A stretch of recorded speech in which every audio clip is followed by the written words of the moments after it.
Hello, everybody. This is William Del Pilar, and I'm here with my co-host Sean King, and this is the Red, White, and Rude Politically Incorrect podcast. We've got a great show for you tonight. We're going to talk a little bit about Shannen Doherty. Actually, Sean and I, we saw her when we were younger. She was one of the top teen stars when we were around. We're going to talk a little bit about the Karate Kid. I think that's one of Sean's franchises he enjoys and likes. And we're going to close it out talking a little social media commentary, but in regards as to why are corporations not posting or advertising on X. And the reason that's a pop culture entertainment is when you're an entertainment corporation and you're not advertising or promoting your movies, there's something wrong there. So with that, let's get into it. But first, Sean, how are you doing, brother? Pretty good. Before we get started, did you see that they're planning on making a Fantastic Four reboot? I've been hearing about that for a couple of years now, but I saw it like last month. Bob Iger just had his big talk with employees. So I don't know. Did he bring it up then? Well, I only bring that up because last podcast we were talking about the Marvels bombing and them shoving wokeness, and you thinking they might turn it around and stop doing that. Well, according to the announcement for the Fantastic Four reboot, they're going to have Silver Surfer in it again, but they've made the statement that the Silver Surfer will be cast as a female. So it doesn't seem like they have learned their lesson quite yet. Me personally, I You know, won't even go see the movie if they put the Silver Surfer as a female. I grew up with Silver Surfer as a male. I mean, come on.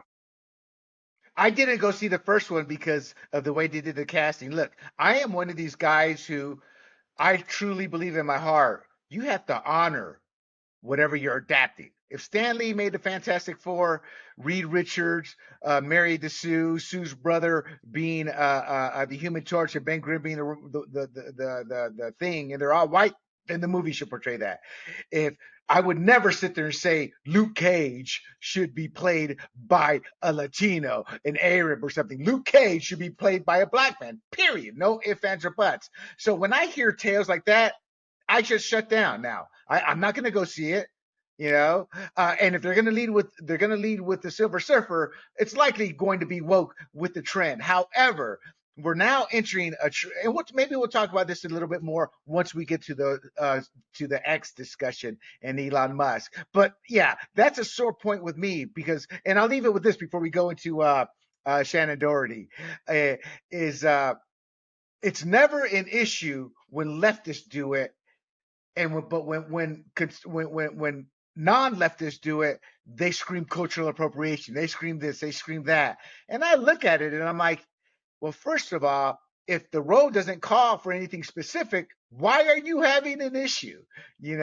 Or you've heard this one, you've seen this one where they got a guy who can actually walk playing the character of somebody who is in a wheelchair. And I'm like, yeah, you morons. I would have cast it that way. You know why? If not, you got to set everything up for that guy in a wheelchair. It costs more money. It creates more angst. It puts you over budget. And you want the best actor. You don't want the qualification. You have to be in a wheelchair to qualify for this role. You want the best actor who can pull that role off. So our values are all messed up. When you start playing the gender first, the skin color first, that's when you run into the issues we are currently having. And I tell you this, Sean, there will be a backlash. So you've heard me say it for years. You can only push people so far. And once the Democrats implemented the Jim Crow laws, it took nearly 100 years, but Black Americans finally said enough, and that's when the sit-in started. Everything has a breaking point, regardless of who you are, what gender you are, what color you are, what religion you are, and what country you're from. Human nature will only be pushed so far. And you got me all mad, and you got me all rambling there. so let's get right into it with Shannen Doherty. First of all, Sean, tell the audience what you remember about Shannen Doherty before before I tell the audience a little bit more about her Well, or her. I hate to admit it, but I did watch 90210 back in the day. I think it was back to back with Melrose Place. So I'd watch Yes. both of those shows. Um, I liked Shannon's, character in the show. I thought, as a young boy, there was a few good-looking girls in that show. I still think Melrose Place had the better looking females, but that's just me. Yes, they did.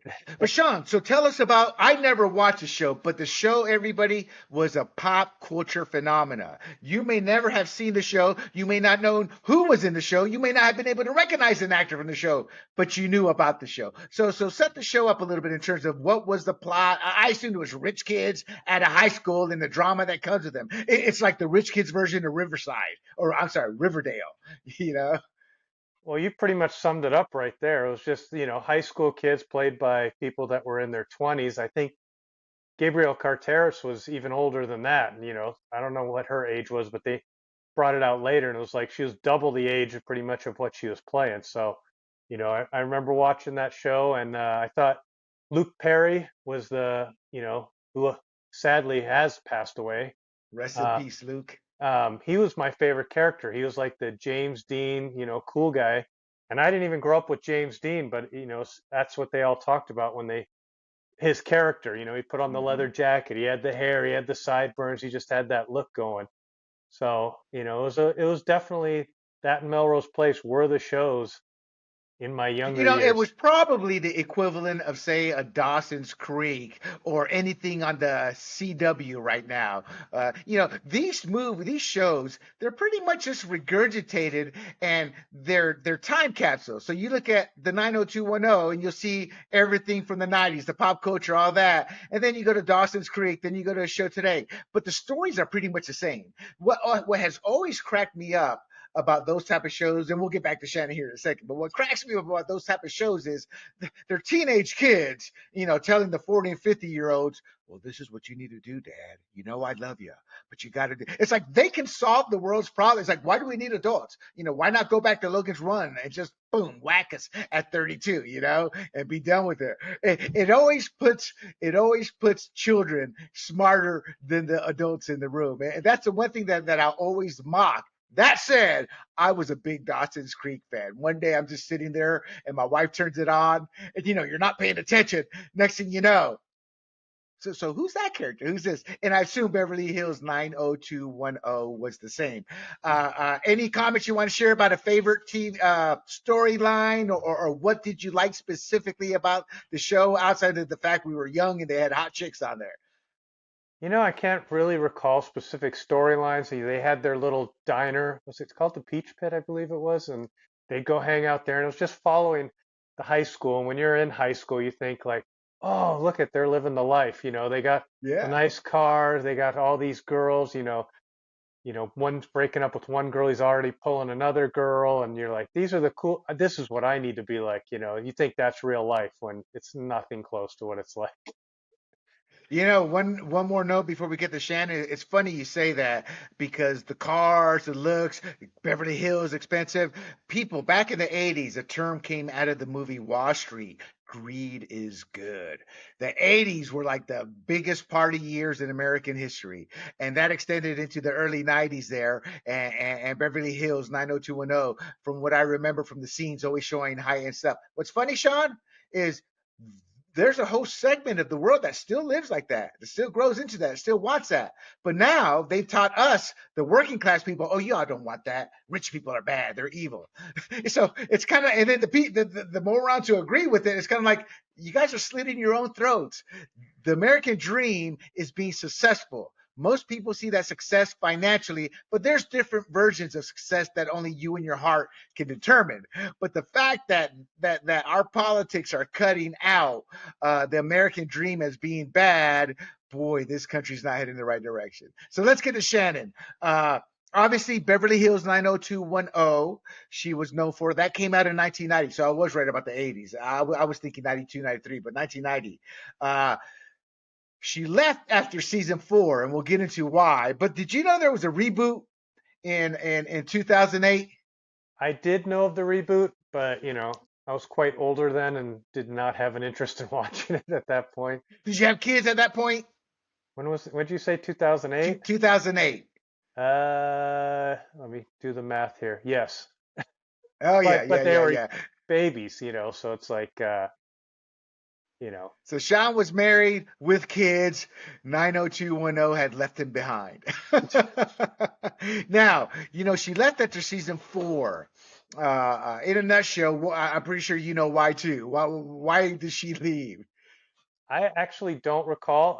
I would guess back then she was getting in a little bit of trouble, and she was Yeah. fighting with the cast, fighting with the directors, um, partying. She was pretty much, the problem child on the show. So, is that it? Yeah, she was the bad girl. And in real The life, bad. That's what apparently. they called her.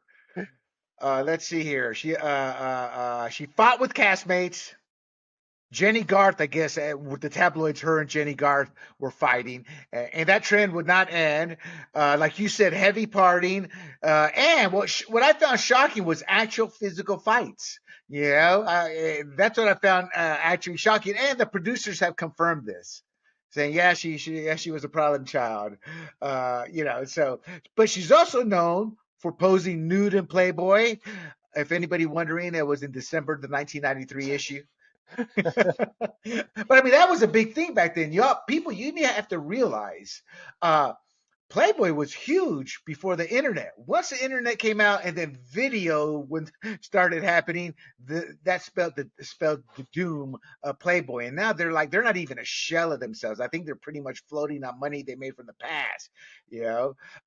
Note from made for TV movies. But did you ever watch Charmed, No, I Sean? didn't. But on your Playboy comment, that's where celebrities went, like to, I don't know what, 93. So, she's still on the show, but that's where they went. They would pose for Playboy to either revive their career or get people to look at them in a different light. And yeah. And then the internet came along and boom, destroyed it. Oh yeah, and it wasn't just Playboy people. Maxim magazine was immensely popular. The internet literally destroyed the printing industry. Everybody thinks of newspapers, but it wasn't like comics. Comics are a shell of themselves, and their sales are exponentially slowing down now. But that's a product of movies and comics being woke. The internet has done a lot of damage. Surprisingly, Sean, she's a Republican. What are your thoughts on that? Yeah, I'm a little surprised. I mean, did she recently become one in the last 10 years or something? No, she's been one for a while. And she said, and I'm not quoting her, but she said, yeah, I know Hollywood's made up of mostly leftists. I had no issues working with them. So they better not have issues working with me. Well, apparently she did have issues working with them.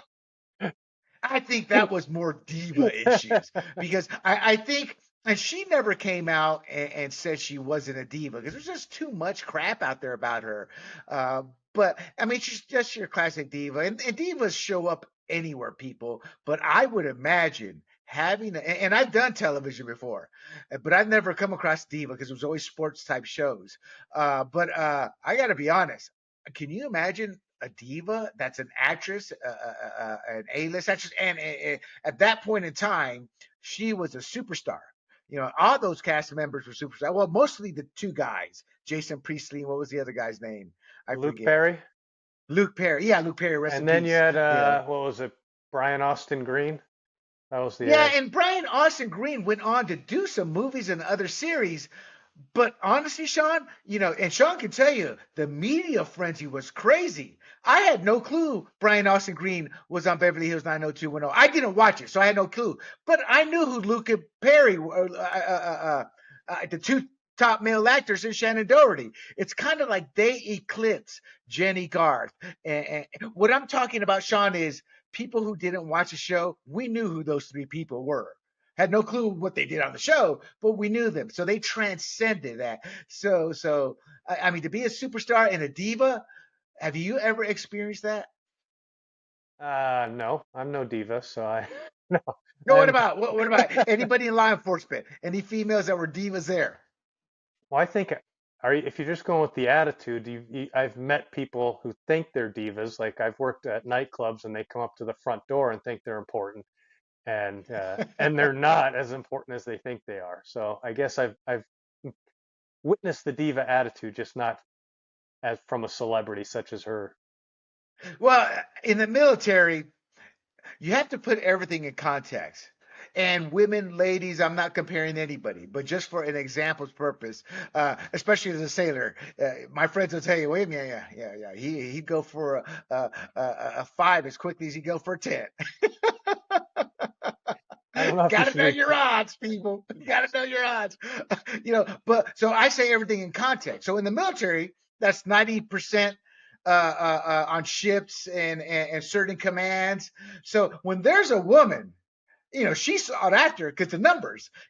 So every once in a while, I would run into a diva, because not that they were what you would think is a diva, but in that situation, when they were one of a few, they were very diva like. And ladies, I'm not knocking you. I'm just kind of telling you a man's point of view, whether right or wrong.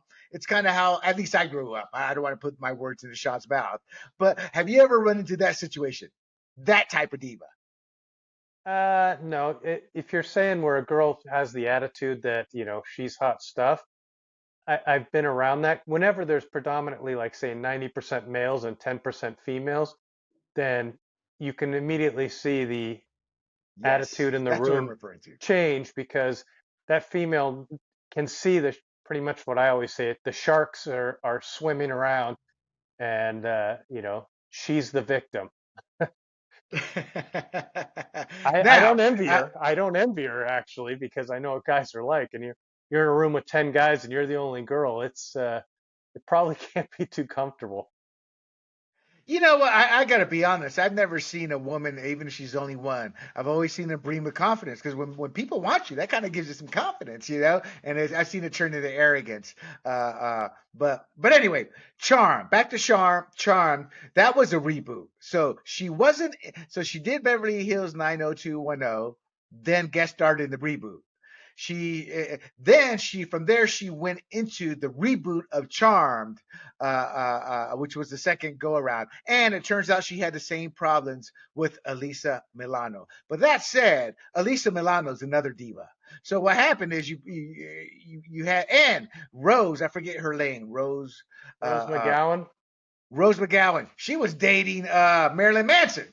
So you had three wacky women. I mean, you had three whacked out women in terms of their attitudes, who they are. So I was surprised the show lasted as long. But she got into it with Alyssa. Alyssa Milano turns out she's a hardcore leftist who wants your life to be miserable while she lives in luxury. That's what it boils down to. Everything she preaches will put you in a miserable life, but she doesn't abide by that. Now, to the sad part of all this is she has cancer. She's had breast cancer. She's fought that for years and years. And she was first diagnosed with it in 2015. She underwent a mastectomy, which kind of seems. I have family members who have had breast cancer, so I've always thought that's kind of the norm, if they can't catch it in time. And radiation, and she went through the radiation process, and she stated she was in remission in 2017.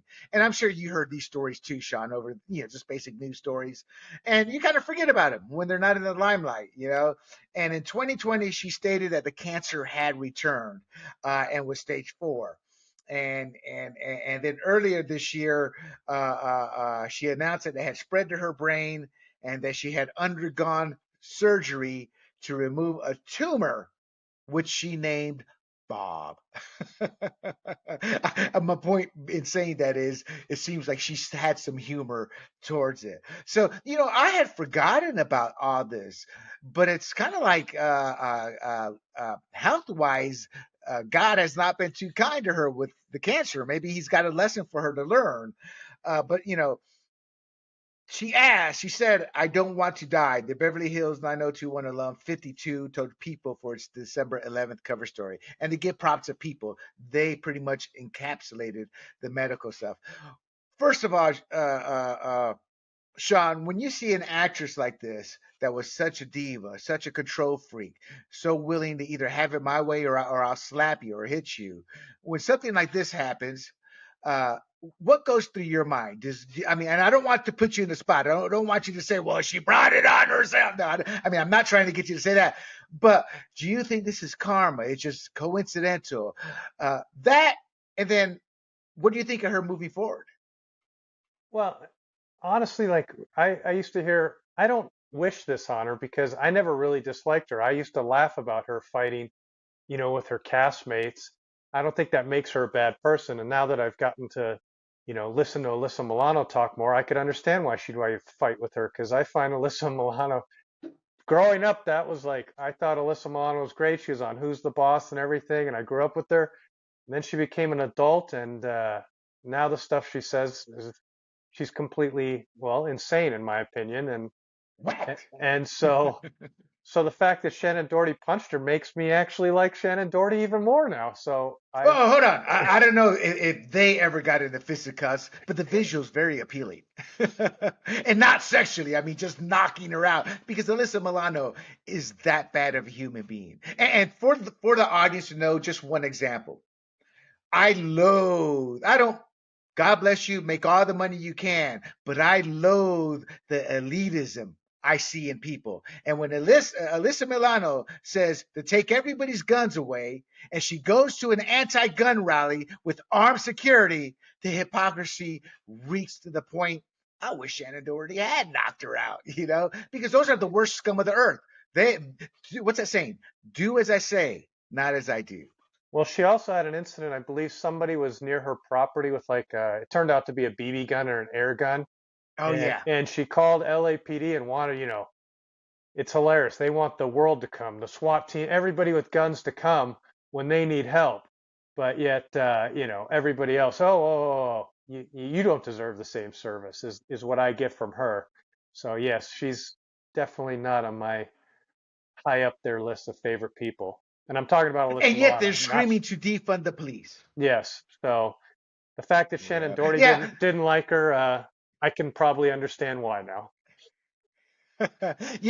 I didn't watch the show, but I knew of her. And people, here's another thing without the internet. There are only a few sources you got your entertainment news from. Mine was TV Guide. Because I think, oh dear God, the internet literally destroyed probably a multi-billion dollar publication in TV Guide. Because Sean, did your family have TV Guide at home every week? No, where I got most of my entertainment news was at the grocery store when you're standing in line, all those Yeah. magazines are lined up there, and you'd see a headline like, Shannon Doherty thrown off of, whatever, or they'd have a picture of her drunk leaving a party, and I'd be like, oh, this is interesting. So then waiting in line, you just take a quick peek, and that's where you got your news back then. Well, at least for me.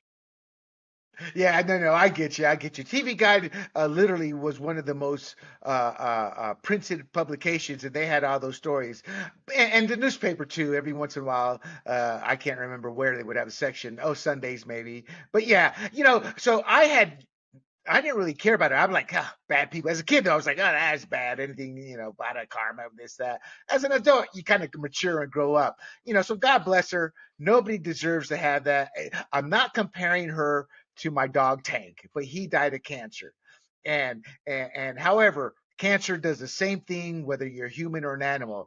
And to go through the process you have to heal yourself with no guarantees, I hope she has a strong support system. It's got into the bones, the cancer stage 4. She came out, she said it earlier this year, but she reiterated it in the People magazine. That's what helped the story take off. But for the audience, her survivability. So when a cancer spreads to the bone, it's called metastasis. How do you pronounce it, Metastasize, Sean? metastasize. Metastasize, yeah.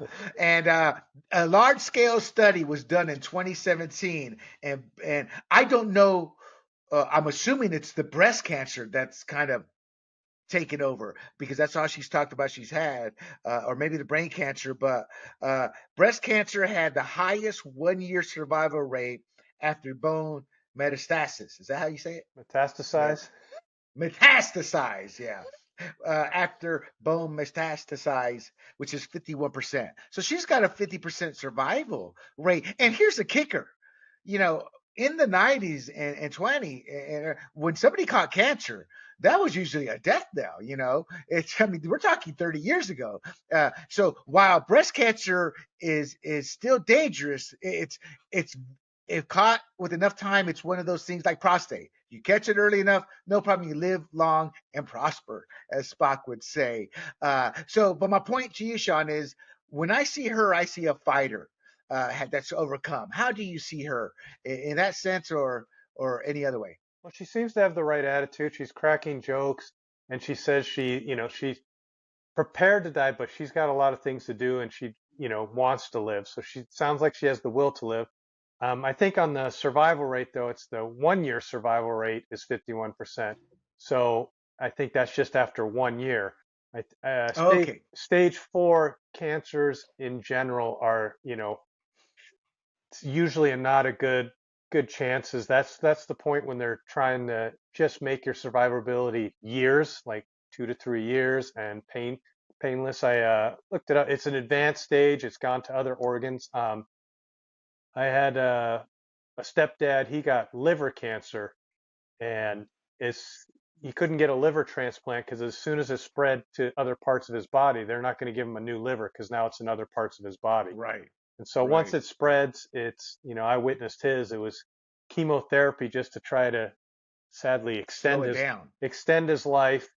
And then at the end, it's just he was on morphine drip because of the pain Yeah, was so and what bad. Sean is talking about is exactly what I was referring to. The road from once you get it and the process, it's not healthy. I mean, our dog, again, not to compare her, but and having to deal with, again, people, cancer does the same thing to an animal that it does to a human. We ended up foregoing the radiation because our previous dog, it was about. It's like, why am I going to make the dog suffer if he's going to live an extra 6 months? But they were trying to pitch us. So with this dog who got cancer, we did the pills. There was the pills that would stop the cell from mutating. But the pill was deadly too. We had to give him the pill in food with our hands gloved. That's how toxic it was. So there's no easy cure. And yeah, I apologize for reading that wrong. And you're right. When I hear stage four, and I apologize to people. I'm not trying to offend, but I think death. I think, wow, if they're stage four, man, they're toast. Is how I've always viewed it. This is the first time I've actually read in detail about stage four and somebody having it. So God bless Shannen Doherty. We wish her the best. She's given us decades. She's been around. She's still acting. I mean, she's had her stalls because of her health, but she's acted throughout up until just a year or two ago. So good luck to her, and I'm sure she's going to have a strong support group. So let's get moving to a topic you have a great interest in, the Karate Kid. Now, I never went to see the movies, and I think I saw the first two on HBO or something like that. But the first two were major blockbuster hits. So tell us a little bit about the franchise. Well, the original Karate Kid was made for $8 million, and it made 130 million at the box office. So that was a big hit back in the Wow. day. The second one, the budget was 12.5 million, and it made another 130 million. But then it started to go downhill from there. Part three was made for 12.5, and it only made 38 million. And then the last one, and I'll say last one before they rebooted it, uh, was made for 12 million and only made 15.8. That's the one that had Hillary Swank. Swank. Yeah. And quite honestly, I probably saw that one maybe once, but I think I think I just saw it because, hey, I've seen all the previous three. I got to see number four. But it was quite my youth growing up. I mean, I went from Bruce Lee to the Karate Kid because the Karate Kid came out in 1984, which is about 11 years after Bruce Lee passed away. So, I was And 11 or Sean, I have to stop you. You got it. I don't care if we do this every other episode. What is your connection to Bruce Lee versus all these other wannabe Bruce Lees? I'm pumping you up because you deserve it. Because there's not many people who can claim what you've gone through because these guys are dying. well, my connection is I trained seriously with two or three original Bruce Lee students, and then I've trained with most of the other ones in seminars and stuff. But yeah, I was fortunate enough to train with them and learn from them, and it was great. After you training, I get to hear stories about Bruce Lee stories and what it was like to train with him and his demands and what he was like, and so I feel fortunate. It was a good hour and a half, 2 hour drive each way for me to go train with these people. But to this day, I'll say it was worth every minute. And I mean, Bruce was, And people, here's the issue. Bruce Lee created Jeet Kune Do. The problem is there's no formal system like a school or anything like that. So if you go on the internet looking for JKD, as it's more commonly known as, you're gonna find. I'm speculating, but it seems to me like there's at least 80% of the videos out there. You're like, man, what the hell is that crap they're doing? So, and my point being is, Sean learned JKD as it's properly supposed to be used, and I'm very thrilled and happy to say I trained under him for many years. However, I'll be honest, I probably, if there was a white belt to brown belt, it probably took me those 10 years the progress from one belt to the lower belt. But the point is, Sean, that's a great story, and I love telling it because it's so unique. And those guys, as I said, are dying. I think there's a few of them around, and they're what, in their 70s. oh yeah, I'm trying to think of a few that are left, but yeah, it's really sad. Tackett, Tackett Yep. still around? Yes, he's still around, but he's not actively teaching anymore. So, it's Yeah, timing's everything, and it just happened to be the perfect timing for me to go down there because they were getting towards the end of their, teaching and unfortunately their lives. So, yeah, yeah. We all get old. And for the audience out there, the teachers that Sean's talking about is correct me if I'm wrong, but if I remember correctly, Bruce Lee made some kind of deal with his masters who didn't want to teach the white guys, so he closed his schools down. Or maybe he wanted to pursue his acting career more vehemently. I don't know, but he closed it down for a reason. But the students of his that were in from this LA school started up a group called Wednesday Night. Is yeah, that was it, the well, Wednesday Night group? no, that's where, okay. I mean, this could be a whole podcast in itself. We could get on a whole Bruce Lee thing. Bruce just didn't want Jeet Kune Do taught to the public. So mainly there was only he had Dan Inosanto, we'll go with the LA schools last, as the main teacher when he was off doing his acting or going wherever. But these students, later when Bruce passed away, then they went on to teach what they had learned from Bruce. So they are never officially authorized from Bruce to go Right, teach this, right. but they had trained for many years and learned and progressed and they continued and stuff. So that's the short Yeah. version. Well, what's cool is how you guys learn from these people. So you know enough where you can look at some of Bruce Lee's proteges and you know what their strengths are, what their weaknesses in JKD, like what's his name? Eno Santo is. Yeah, yes. Inosanto, yes. There you go. Yeah, like him. His weakness is his strength, and he's like in his 70s or 80s too. Anyway, we really digress. But Sean's a unique individual, and it's something he should be More extremely proud of. Now that said, unique and uh, more, yes. So the reboot. Talk to us about the reboot of the Karate Kid, and it's hey, and it's gonna star arguably Bruce Lee's successor in terms of film and notoriety. Mr. Jackie Chan and Ralph Macchio comes back. So, what are you excited for, and what are you looking for in this movie? Well, I'm waiting to see what gets cast. Who gets cast? Excuse me. They put out in when they made the announcement was Ralph Macchio and Jackie Chan saying, "Hey, we're doing a new Karate Kid, and they're doing a nationwide search for a Karate Kid. I don't know if he's going to be the star or whatever, but at least those two are going to be in it. They haven't announced anybody else, so I'm sort of happy because at least it's got Ralph Macchio, and I guess Jackie Chan's going to sort of be the Mr. Miyagi because he's already done that in the reboot Karate Kid that had him and Jaden Smith, which made really good money, but I never went to see because I just was like, what are they doing to the Karate Kid to bring it back already and reboot it? So it's going to have Jackie Chan and Ralph Macchio, and I'm looking forward to seeing who else they put in it because do you watch Cobra Kai?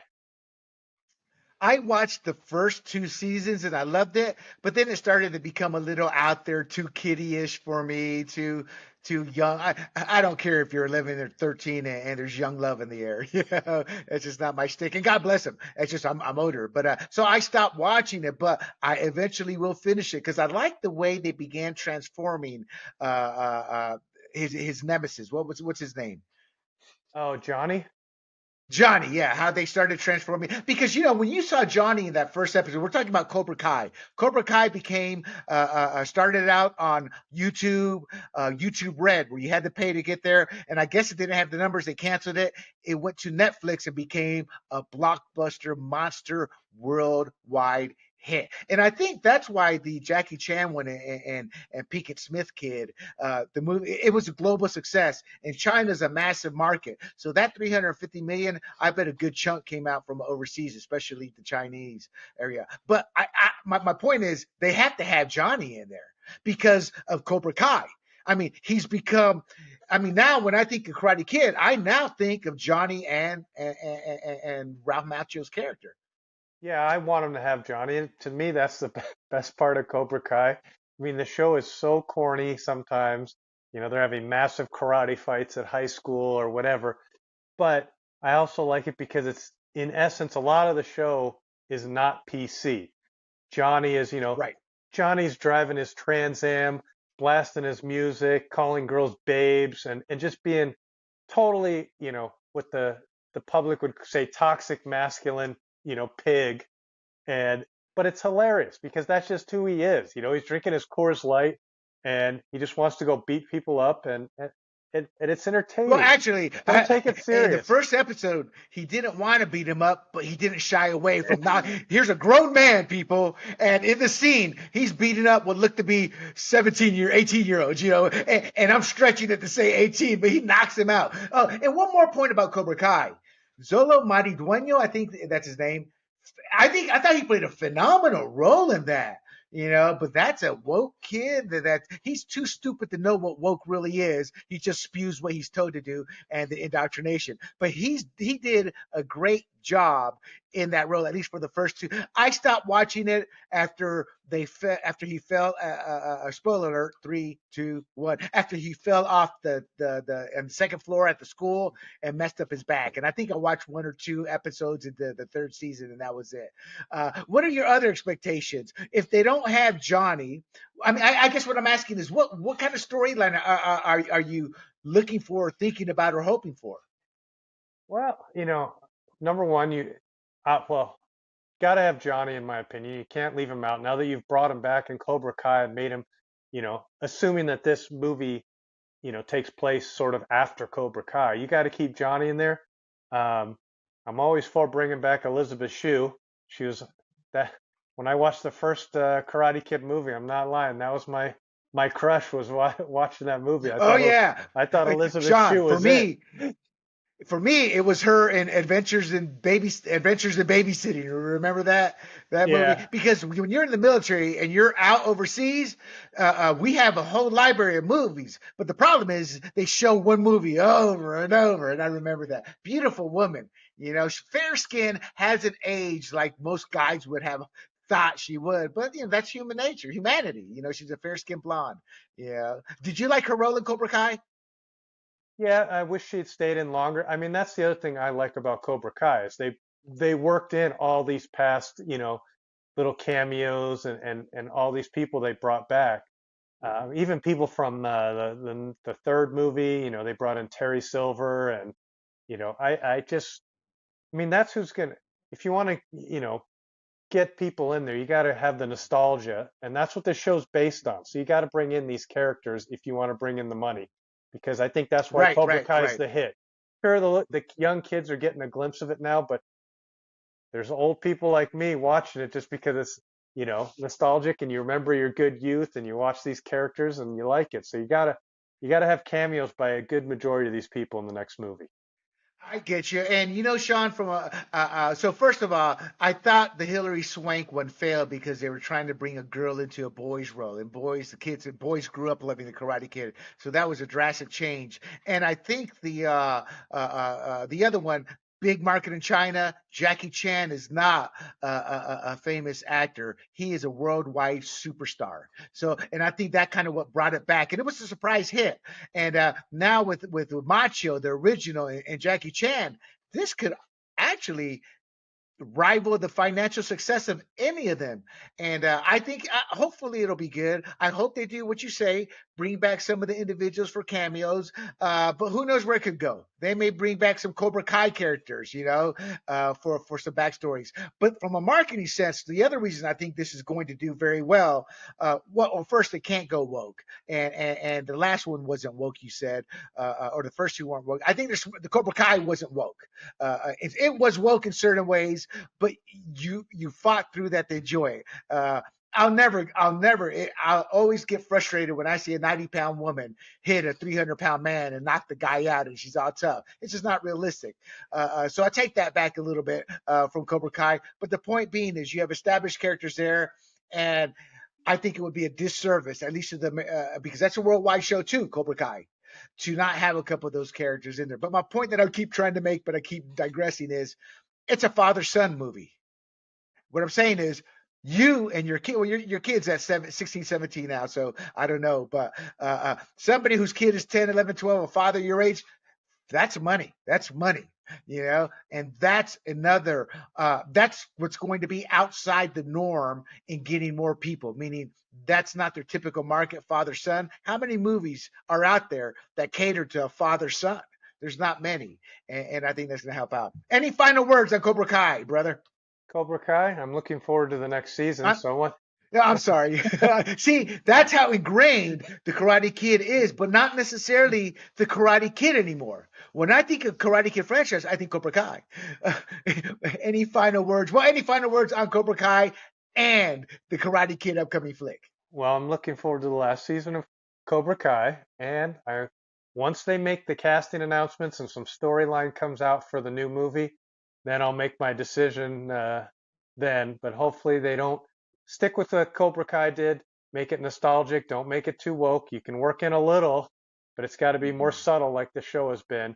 But keep the characters true to who they are, and make it just the fun, corny stuff we want to see. Exactly. It's there's gonna segueing into our next segment. Corporations stop posting and advertising on X, formerly known as Twitter. And what you just alluded to, something you can enjoy.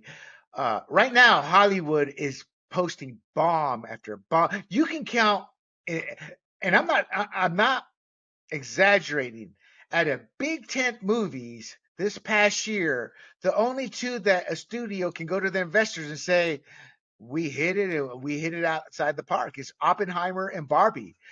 Every Marvel movie the last 2 years have been woke. Actually, and that's Disney. Every Disney movie has been woke, and Wish just tanked, and yet these people who are running these corporations are doing it against the will of the stockholder. And I think, Sean, we're going to be entering an era here in the next 12 to 48 months where you're going to see some majority stockholders, whether they're hedge fund managers, these big groups, or that $300 billion owner, as Ross Perot did with General Dynamics, making their voices heard. But that said, Disney, Paramount, Lionsgate, Sony, and Warner Brothers Discovery. And I can tell you, Disney, we just said odd their misfires. Paramount, Tom Cruise's latest Mission Impossible it's going to break even, if that. Sony, dear God, I don't even know what movies they produce anymore. And Warner Brothers Discovery, Flash, Blue Beetle, Shazam. I mean, they have failure after failure. And to me, the reason I'm prefacing this, Sean, is I think it's their job to market their services. And if you're not promoting your services and I'm a shareholder, I'm going, what the bleep are you doing? Now the reason they say that they're not doing this, advertising or promoting, is they're accusing Elon Musk of making an anti-Semitic tweet. Now, a little background, because Sean may not be too familiar. The ADL is a Jewish nonprofit group that is extreme. It is uber leftist, kind of like the Southern Poverty Law Center. These are people who will attack you. And once Elon Musk bought X, they went all out. to attack them, to just lie about him. And Musk has actually said, hey, we're going to be in court soon if you don't stop. It's in the Jewish culture, whether you want to hear this or not, people, if you, and it's especially happening right now, especially if you disagree with anything Israel, you are deemed an anti-Semite. No ifs, ands, or buts. It's kind of like an individual calling you a racist to shut you down. So they are upset about the ADL. But what's that saying, Sean? You kind of snipe your nose, you cut off your nose. In spite of your face. Yeah, yeah, and that's what they're doing because they are siding with the ADL, and there's enough documentation, video and print, where they take the far leftist view. And what Elon is saying, well, let me read this out. This is what started it. He responded to a tweet. A Jewish man tweeted, okay, you bleeps, y'all hiding behind your no-name profiles, have some balls and say it out publicly with your name. So a guy actually did. He said the Jewish communities have been pushing the exact kind of dialectical hatred against whites that they claim to want people to stop using against them. I'm deeply disinterested in giving the tiniest shit now about Western Jewish populations coming to the disturbing realization that those hordes of minorities that support flooding their country don't exactly like them too much. You want truth said to your face? There it is. And Musk responded with, you have said the actual truth. And then Musk went on further to say, the ADL unjustly attacks the majority of the West, despite the majority of the West supporting the Jewish people and Israel. This is because they cannot, by their own tenets, criticize the minority groups who are their primary threat. So let me translate that for you. What Musk is saying is, y'all guys are far leftists. You don't ever criticize any move the Democratic Party has done in bringing over all these people who hate you. And now you're realizing they hate you a lot. He's saying you guys use the same tactics, which lately has been the past year they've gone after white Americans specifically. But they don't care, these corporations. So they're cutting off their nose despite their face, as you so eloquently remind me how to say it, by not advertising on the biggest platform. They all moved over to Threads, which is, you can't even say Threads is dying. It's never lived, to be quite honest. It didn't make the impact. Twitter is the marketplace of the world. And the reason I say that, you can't go on Facebook and argue with somebody. You can't go on any leftist platform or any conservative platform and argue with somebody. Twitter's the only place you can do that, thanks to Musk. Because people like you and I were being censored on Twitter. We're being banned on Twitter.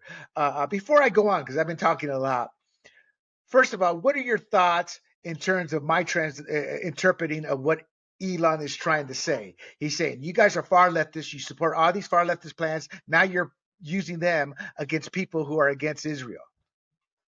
Well, I reread this quote several times today, trying to figure out, exactly why they're calling Elon Musk anti-Semitic. Someone posted something saying, these certain people don't like you, that's the truth. And I mean, I don't see him just agreeing with, pointing out that other races don't like Jews is anti-Semitic. That's just a common understanding. And when he went on and said the West supports you, well, be a little more specific. I'm not so sure that I know certain parts of the West support you, like Donald Trump administration and stuff did a lot for Israel. But now when you hear the current administration, especially some of the, left or squad people who are against Israel, they're not formed from the West, technically, because they're in the US, that they're for the West. So I don't see how this is anti-Semitic. And I saw comments, from CNN say, at this time of rising anti-Semitism and violence against Jews. And, I think they just break out the anti-Semitism just as, like you said, as quickly as they bust out the race card. It's just a way to to shut you up. If you try to make a point saying, hey, these people don't like you, we don't want to hear that. You're anti-Semitic. You're racist. Be quiet. They just shut you down immediately. It's like the go-to answer for everything to shut people up. Right. Right. And Sean, to add to that, I actually support Israel. I've always supported Israel, but I've never looked at them as our allies. I've never looked at them as I love the Jewish people. They're just another culture, another people. I have issues with them too. I have issues with any race or culture, technically they're not a race, religion, culture, that says we are the chosen ones, because you're teaching bigotry from the day one. You're saying you're better than that kid. And I've experienced that. But I hope you can't judge a culture. I've never judged a Jewish man or woman based off their culture and the fact they believe they're the chosen one, so they're better. I've always judged them individually because that's how I was brought up. And going into the military, you meet so many diverse. I've met tons of Jewish. I remember going out with this guy, and he told me he was Jewish. First time I actually partied with a Jewish guy.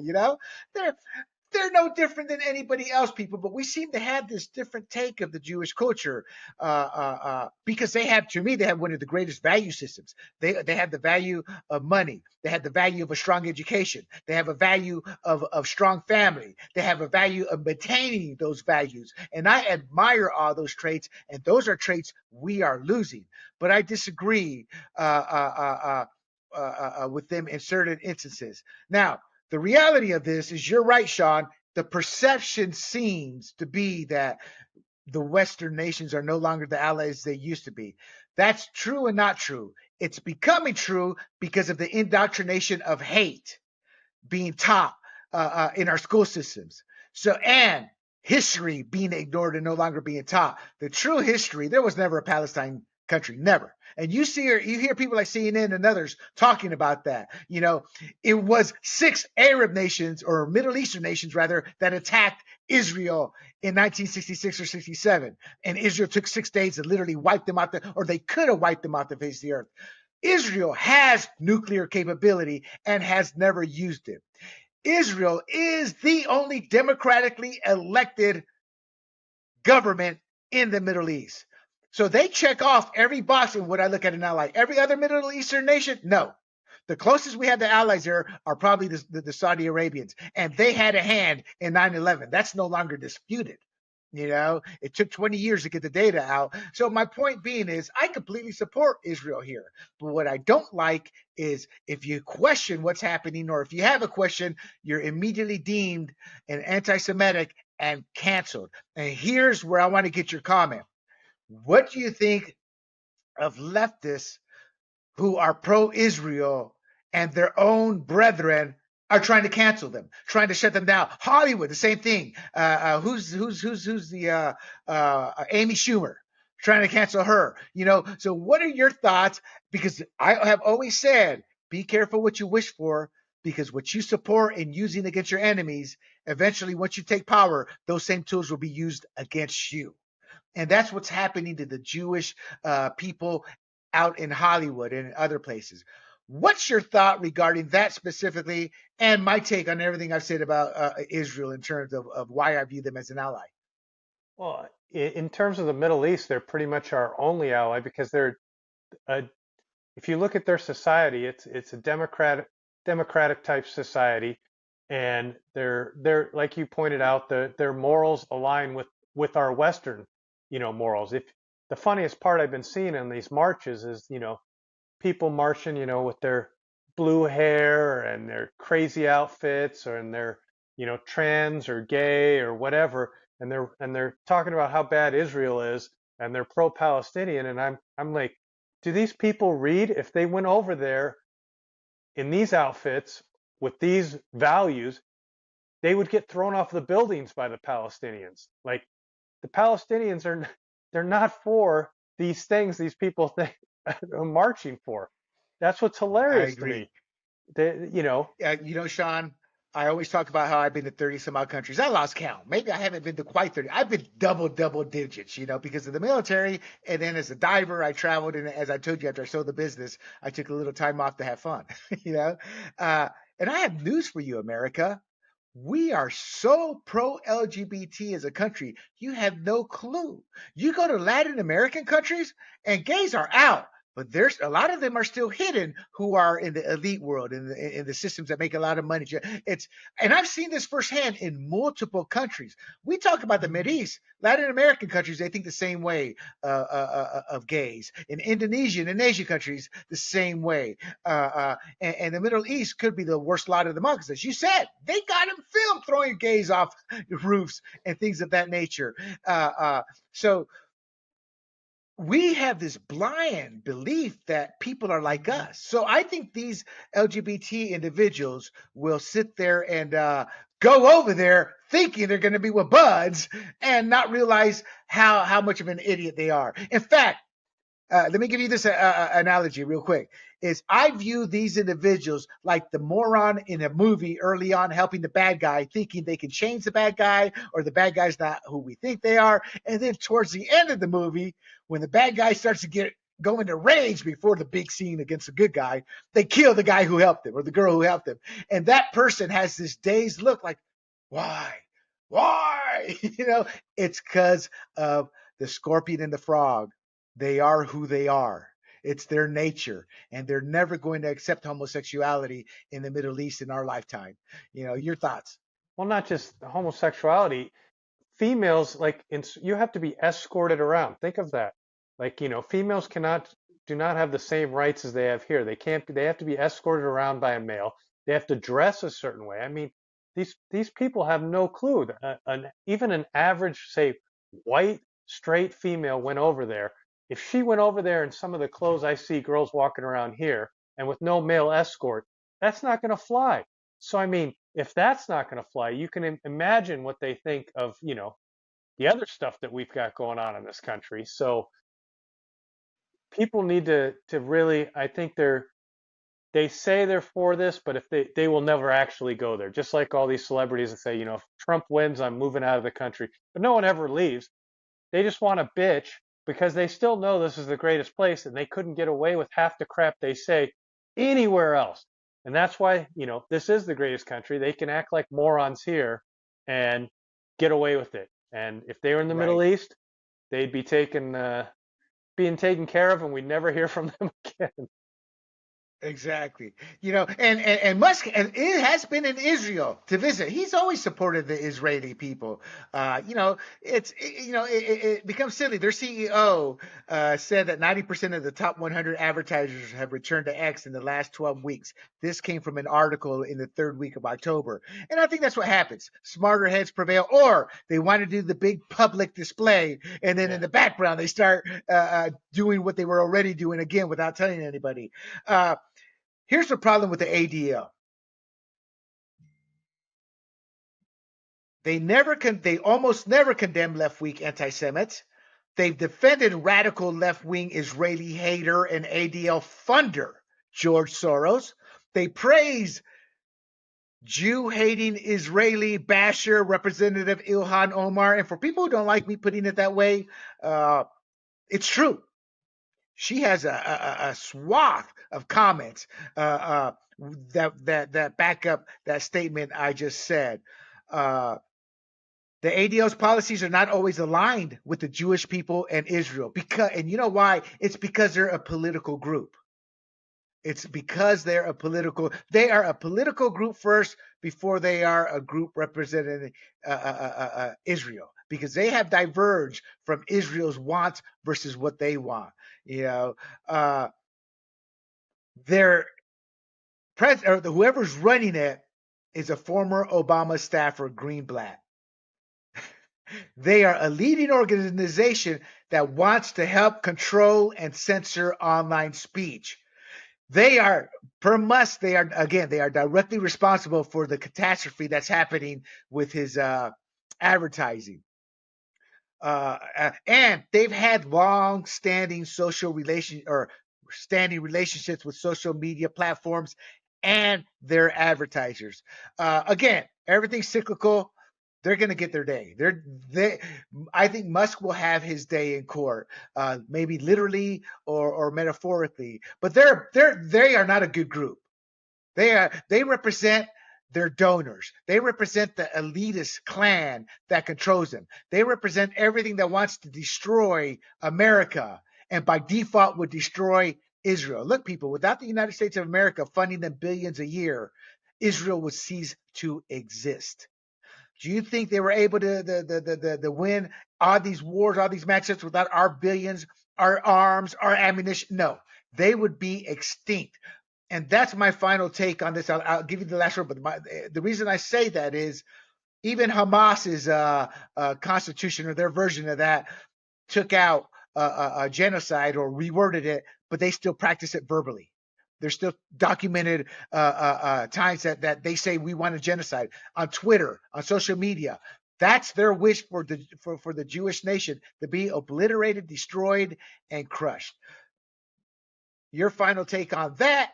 And do you think these companies will eventually grow sane and come back to Twitter where they have a whole swath of various cultures, colors, religions to help market their movies? I don't know if they'll ever become sane, but they'll come back to advertising on X because they think it's too big of a market to pass up. I mean, I still go on Instagram and I know that I can get censored there, so it's you got to hit all the markets even though you disagree with what you think is their policy. People have clearly pointed out it's not anti-Semitic. So, I think they just, like you said, made their big brouhaha, hey, leftists over here, we told you how much we hate X, we took our advertising off it, and then when things calm down, they'll come back. That's how I view it. I think once Elon Musk purchased Twitter, the elitisms or elites running the big corporations and the government, they wanted him gone. And this is an extension of it. Because I got to be honest, people, I was born and raised in a third world nation. Well, not third world, but I was born and raised in Panama, close to the third world nation. And I've seen two dictators. And we are headed down that path. Once you sit there and dictate to somebody what they can or can't say, that will come around to bite you. Because the few want to rule the millions. And anybody out of those millions that says something negative, once they're in power, you're done. Be careful what you wish for, people.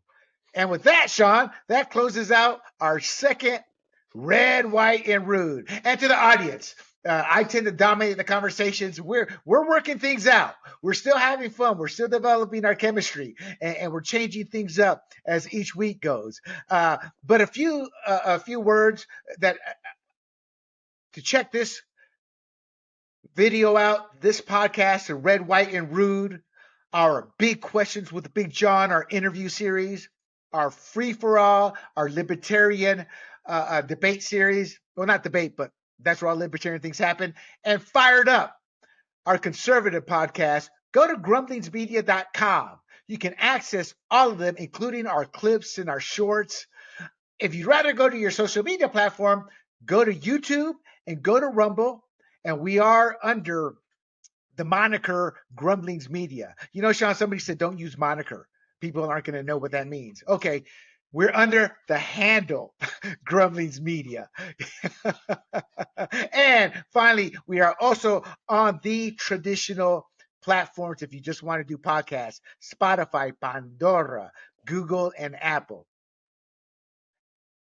Thank you for listening to Red, White, and Rude, my friends. And until next time, Sean and I bid you adieu. Hey everybody, this is Big John from Grumblings Media, and I just want to say thank you for watching our content. If you want to support our efforts here at Grumblings Media, just smash the subscribe button right here, totally free, or just go ahead and consume more of our great content. Click either one of these two boxes.